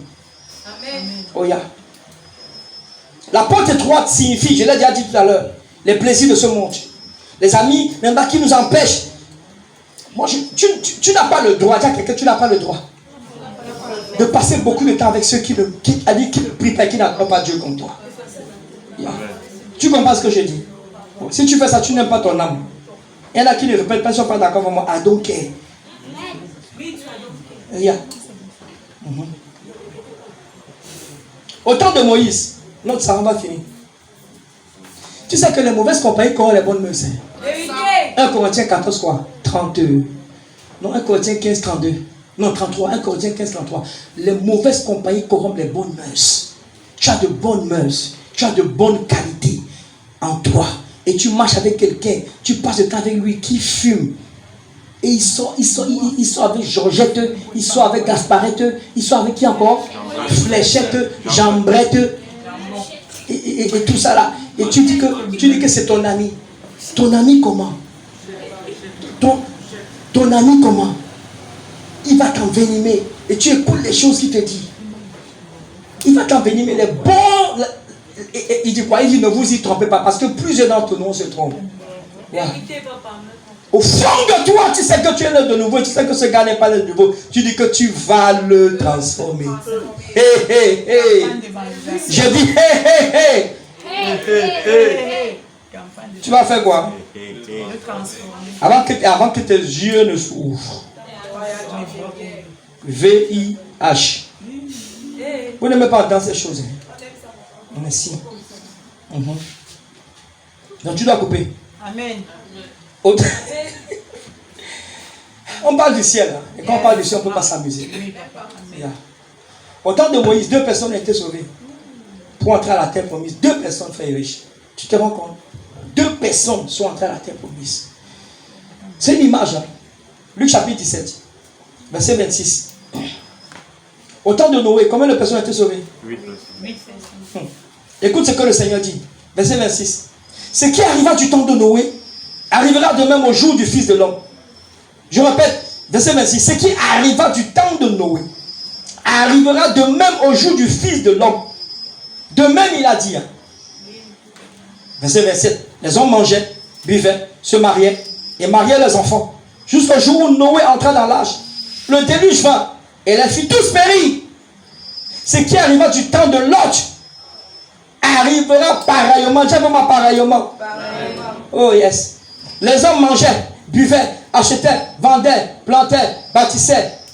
Mais le jour où Lot sortit de Sodome, une pluie de feu et de soufre tomba du ciel. Et les filles tous périrent. Le Seigneur répète au verset 30. Il en sera de même. Le jour où le Fils de l'homme fera quoi? Paraîtra. Qu'est-ce que Jésus est en train de dire? Jésus est en train de dire que quand il va paraître, la même chose va se produire. Les gens seront en train de manger, de boire, de construire des maisons, de bâtir, de voyager. C'est pour ça que je vous ai dit que pendant le Covid-19, là, non, le Seigneur ne pouvait pas revenir en ce temps-là. Parce que les gens ont arrêté de construire. Les gens ont arrêté de voyager. Les gens ont arrêté de se marier. Ils ont même annulé certains mariages. Oui ou pas oui? Ils ont annulé les constructions de maisons. Entre-temps, on nous disait que quand le Seigneur va revenir, ils seront en train de construire. Ils vont revenir, donc il va revenir, les gens seront en train. Regarde, c'était une image même qui. C'est-à-dire que c'était un signe. Le Seigneur est à la porte, mes amis. Amen. Le Seigneur, c'était un signe. Et il dit quoi? Il dit que pareillement, ça veut dire au temps de Noé, 8 personnes, ce qui signifie que très peu de personnes qu'on a lu dans Luc et dans Matthieu seront sauvées. Ah, très peu de personnes. Quelqu'un a fait un rêve dans une église. Tu vois, il y avait tellement de gens dans cette église, des centaines de gens, des milliers de gens dans cette église. Et pendant le rêve, quand l'enlèvement s'est produit, dans la chorale, grande chorale, quelques personnes sont parties. Le prédicateur continuait de prêcher. Oh, yeah. Dans l'assemblée, tac, tac, tac, tac, tac, tac, tac, tac, tac, tac, tac. Quelques personnes sont parties. Est-ce que tu comprends? Oui, j'en parlerai un peu plus demain. Amen. Amen. Beaucoup de personnes ne comprennent ça. Parce que c'est devenu comme une chose.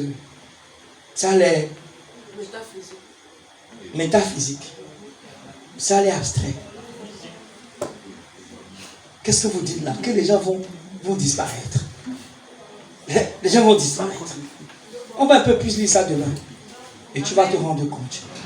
Ce qui me fait mal, c'est que c'est ceux-là qui seront avertis qui vont rester. Tu comprends ça? Oui.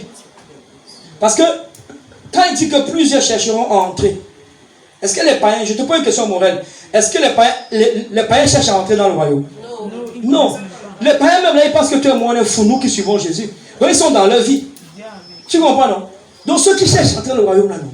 C'est les chrétiens. C'est les enfants de Dieu. C'est ceux qui sont nés de nouveau.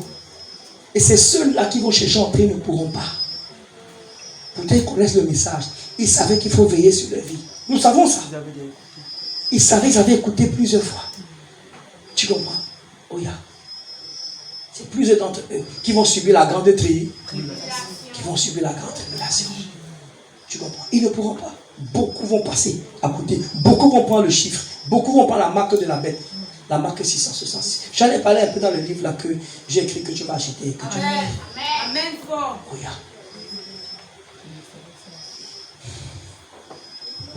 Très peu de personnes. Il dit au temps de Noé, très peu de personnes. Il dit également au temps de Lot. Au temps de Lot, combien de personnes furent sauvées? Combien? Au temps de Lot, combien de personnes furent sauvées? Les Matthieu me dit 4, je vais du câble. Au temps de Lot, combien de personnes furent sauvées? 3 personnes. Et les Matthieu me dit 4 personnes. L'autre, c'est 2 enfants. Est-ce que tu comprends? Yeah. Même sa femme n'est pas partie. Ta femme et ma femme vont partir. Amen. Ton mari et ta femme vont partir. Yeah. Le problème de la femme de l'autre, c'est qu'elle est sortie. Tu comprends, non? Elle sortait de Sodome, mais son cœur était en quoi, Sodome? Amen. Tu comprends ça? Beaucoup d'enfants de Dieu sont comme ça.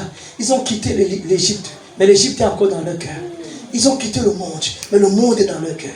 Ils ont quitté le monde en disant juste, Seigneur Jésus, nous t'avons accepté comme notre Seigneur Sauveur. Mais Satan est plein dans leur cœur. La convoitise est pleine dans leur cœur. C'est ça qui signifie, n'est-ce pas, quitter Sodome, et Sodome est encore dans ton cœur. La preuve, elle a quitté, mais regarde, elle a regardé en arrière, pam, elle est restée. Pour de bon. Donc ne quitte pas seulement le monde. Que ton cœur quitte le monde. Amen. Que nos cœurs quittent totalement l'Égypte. Que nos cœurs quittent totalement Babylone. Totalement et entièrement. Ça veut dire que faisons un effort à travailler ces choses-là, non?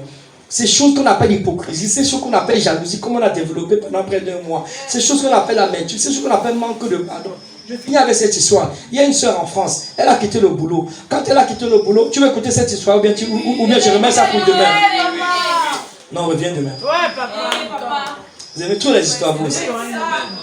Oh, si tu me promets de revenir demain, je raconte l'histoire. Oui, je promets. Une seule personne, promet. Dis-moi, je vais te dire. Anyway, cette fille, elle a quitté le boulot. Et quand elle a quitté le boulot, elle est arrivée à la maison. Le boulot, non, elle a quitté le boulot, elle est partie à l'église. Arrivée à l'église, il y a des gens qui l'ont fait tellement mal. Les frères, les soeurs. Et puis, elle était tellement offensée qu'elle a 1 heure de prière spécifique, frère. Son année, c'est 22 heures. Quand elle est arrivée à la maison, elle savait que si elle se met à prier, le Saint-Esprit va lui demander d'abord de pardonner aux gens à qui elle en veut, qui lui ont fait du mal. Mais elle ne voulait pas, elle avait été tellement offensée. Elle avait tellement mal. Donc, elle est partie finalement, elle a dormi sans prier ce jour-là, cette nuit-là. Et autour de 4 heures du matin, l'enlèvement s'est produit. Elle est restée. Et quand elle est restée, le Seigneur lui dit, regarde, c'est trop tard. Tu as gardé l'offense dans ton cœur. Tu as dû prier et demander pardon, pardonner à tout cela. Je vous assure, ne gardez pas l'offense dans vos cœurs. Amen. Je parle à quelqu'un. Oui, papa. Ne gardez pas l'offense. L'un des péchés que le Seigneur a dit que il ne va pas nous pardonner si nous ne pardonnons pas en dehors du péché de baptême, le blasphème dans le Saint-Esprit. Il a dit que si nous ne pardonnons pas aux gens, il ne va pas nous pardonner aussi. Ou bien tu n'as pas lu ça? Luc chapitre 11, Matthieu chapitre 6, Marc chapitre 11. Il dit que si nous ne pardonnons pas aux gens, il ne va pas nous pardonner aussi. De tout notre cœur, il a dit. J'en parle avec Jules l'autre jour. Et c'était hier, non? Voilà. De tout notre cœur, il a dit. De tout notre cœur. Donc dis à quelqu'un, pardonne de tout ton cœur. C'est que quelqu'un t'a fait qui te fait mal. Pardonne. C'est ta femme, c'est ton épouse, c'est ta voisine, c'est ta co-épouse. Pardonne, laisse ce problème à Jésus, laisse ce problème. Non, ne laisse rien t'empêcher d'être enlevé. Amen. Ne laisse rien. Amen. Si quelqu'un peut baisser la tête ce soir. Et dis, Seigneur, aide-moi. Aide-moi davantage à me préparer. Aide-moi davantage à me préparer, Seigneur. Aide-moi, Père, je t'en supplie. Donne-moi la force. Je veux que ma vie soit remplie de ta gloire tous les jours, Seigneur. Que ma vie soit remplie de ta gloire. Je t'en supplie, Jésus. Que ma vie soit remplie. Que ma vie soit remplie de toi, de ta parole, de toi seul, Seigneur. Que ma vie soit remplie de toi. Que ma vie soit remplie de ta gloire. Souviens-toi que ces choses que nous disons, ces choses que nous répétons et que nous disons, ne sont pas pour nous accuser, pour nous rendre coupables de quoi que ce soit. Mais je vous assure, le Seigneur veut que nous puissions travailler notre caractère. Le Seigneur veut, il nous aime tellement. Il nous aime tellement qu'il ne veut pas que nous soyons privés de sa présence éternelle. Oh, combien cela aurait été dommage pour nous de nous voir ici tous les mardis, tous les mercredis, les séminaires après séminaires, les veillées après veillées. Combien cela aurait été dommage pour nous d'être allés dans les programmes d'évangélisation. Est-ce que tu te rends compte de ça? Combien cela aurait été dommage pour nous de nous voir pendant les temps de quoi? Les dimanches. Et d'être privés de la vie éternelle. Parce qu'il dit que plusieurs, il y a beaucoup qui vont trouver ce lieu et qui ne vont pas y entrer. Pourquoi? Même quand je parlais là comme ça, je me rends compte que c'est difficile pour certains de couper des relations qui ne les aident pas. Qui ne les aident pas. Of your glory, my life is full of your glory. My heart is full of your glory. My heart is full of your glory. Si tu éprouves le désir, n'est-ce pas,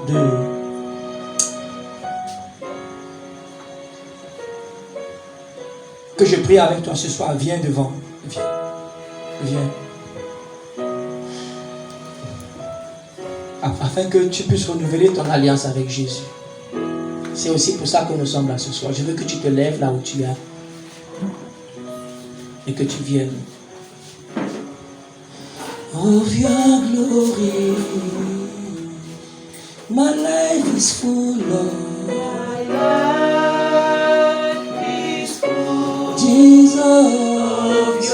Écoute-moi, dans cette affaire, il n'y a pas de honte. Il n'y a pas de honte même. Oh, venez, approchez. Jesus. Oh, my life is full of. My life is full, Jesus, of your glory. Oh, my life is full of. My life is full of your glory. Oh, my life is full, my life is full. Je veux que vous qui êtes devant, n'est-ce pas que vous parlez au Seigneur, que vous lui demandez la force, la grâce, vraiment de revenir à lui de tout votre cœur, de toute votre âme. Parmi vous qui êtes devant, est-ce qu'il y en a qui n'ont pas donné leur vie au Seigneur? Je veux dire, s'il y en a qui n'ont jamais donné leur vie à Jésus, je n'ai pas dit que tu ne vas pas à l'église, tu vas à l'église, mais tu n'as jamais dit, Seigneur Jésus, je t'accepte dans ma vie, que ce soit dans le peuple, ou bien que ce soit ceux qui sont ici devant.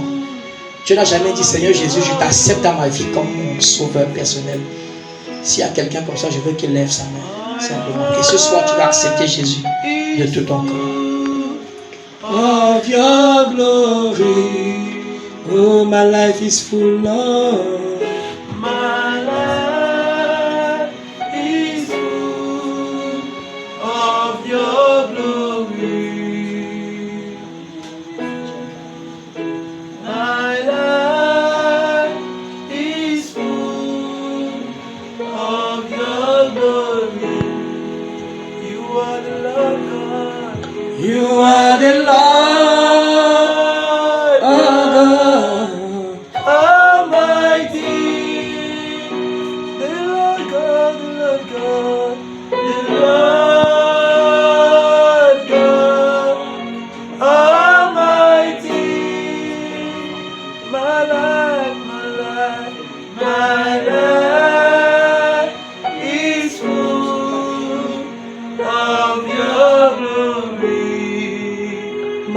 life is full of. My life is full of your glory. My life is full. My life is full of your glory. My heart is full. My heart is full of your glory. My heart is full. My heart is full of your glory. You are the Lord God. You are the Lord God Almighty. The Lord God, the Lord God, the Lord God Almighty. You are the Lord God. You are the Lord God Almighty. The Lord God, the Lord God, the Lord God Almighty. My life is full. My life is full of your glory. My life is full of your glory. My life is full of your glory. My life is full. My life is full of your glory. My heart is full. My heart is full of your glory. My faith is full. My faith is full of your glory. My face is full. My face is full of your glory. My face is full. My face is full of